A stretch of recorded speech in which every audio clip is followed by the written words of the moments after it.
I have Zerlina Maxwell, Director of Progressive Programming, SiriusXM, former Director of Progressive Media, the Clinton campaign. CNN political commentator Doug Heye, former spokesman for the Republican National Committee, and Derek Green, a city councilman at large for the city of Philadelphia and a graduate of the University of Virginia in Charlottesville. So welcome to all of you. And Zerlina, let me just turn to you. Watching that, someone sent me that Vice video. First thing this morning I saw it. It makes you ill. Yes. How do you feel about that? And how do you feel about what we heard from the president and the fact that he has no regrets today?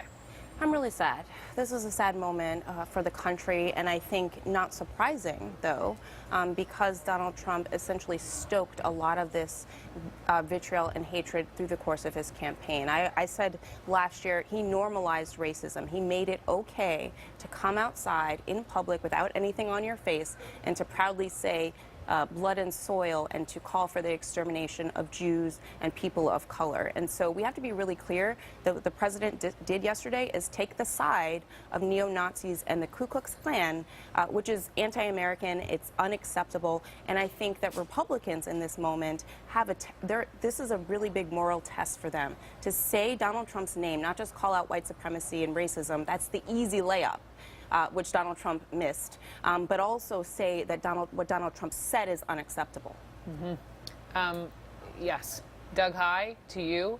You wanted to get on, I understand, because you emailed the White House and said, stop sending me your talking points. Yeah, you know, in an alternative universe, Brooke, I'd be disagreeing with everything that Zerlina said and telling you exactly why she's wrong. The reality is I agree with a lot of what she said, and it really makes me sad, not just as a Republican, but as an American. And I can tell you, as a Republican, somebody who really cares about the party and the policies that it prescribes, it's not just what President Trump said, as awful as that was. I look at the comments that were made about Barack and Michelle Obama time and time again. Maybe it wasn't to the level of the president, but if it's a state party treasurer, if it's a congressional staffer, if it's a member of Congress making a stupid joke about Kenya, it makes people think that racism is endemic to the Republican Party, that it's some kind of a native flora.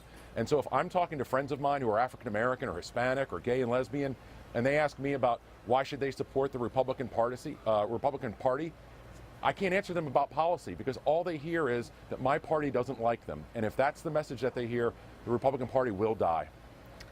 On the Republican Party, here's the point on a lot of these members of senior leadership. They are denouncing racism, which frankly is easy to do. It's a political layup, as Zerlina just said. You know, the only one who's actually called out the president is John McCain, who said there is no moral equivalency between racists and Americans standing up to defy hate and bigotry. The president of the United States should say so. Derek, do you think they should? Do you think they need to go that far? Absolutely, Brooke. And first and foremost, our thoughts and prayers go out to the Heye family, who was funeralized today, as well as to Lieutenant Cullen and Trooper Bates, who were also lost in this tragic event. But I agree with Doug, and I commend Doug for making his statement, as well as Senator McCain. More Republican leaders need to state the facts. What Donald Trump said was repugnant to the presidency, to our country, and we need more Republican leaders to do that. And it's a shame. As a graduate of the University of Virginia, I'm really pained by what happened at my campus at Charlottesville. And the fact you would have a UVA graduate, Richard Spencer, do this type of event at the University of Virginia where we all took an honor pledge is really repugnant and deplorable. And we need to make sure that we call out racism and neo-Nazism and white supremacy for what it is. And I wish more Republican leaders would do what Doug just did and call out the president for his statements and backtracking.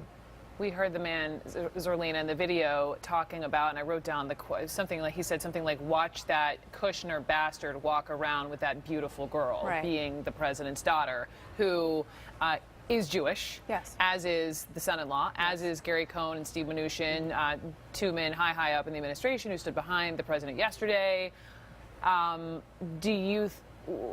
What do you think they need to do to send a message to the president? Resign. Resign. Yes, I think that the fact that we're even at 3 o'clock in the afternoon the following day after what we saw yesterday, nearly 24 hours later, and no one has resigned, condemning it, saying that you are uncomfortable or saying that the president went rogue is not enough in this moment. You have to take a stand against this. This is going to get worse.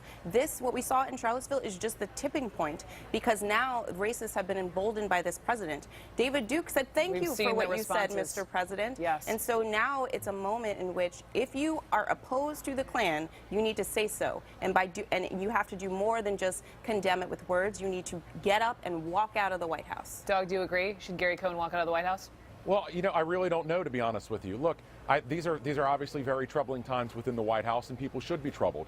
I also think there are a lot of good, smart people at the White House, and we need good, smart people at the White House and the other agencies and departments to make sure that we can get Donald Trump the best advice that he can. He's obviously not following it, but I don't know, just looking in my own heart, if I think everybody resigning en masse, while it's a grand statement, I don't know if that's the best thing for the country right now. Derek, do you agree? I mean, the risk of these people resigning, Trump we don't know who the president would replace them with. Well, I disagree. I mean, I was taught at a very young age that actions speak louder than words. And we've had a lot of words from the president. We've had, Congressman Ryan and others make statements, but not really condemning the president. And so we need action. We need members of his cabinet to take action.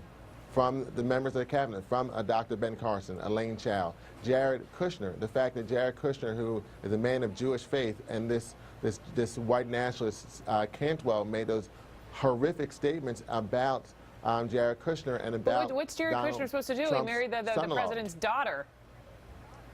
Absolutely, but he should take some action. Just like in the earlier segment that you played, you had a family call out their son for becoming a neo-Nazi. We need to take action, and we cannot sit in a situation where people whisper behind closed doors or talk about the things they say is negative but won't say it publicly or take the next step in taking action.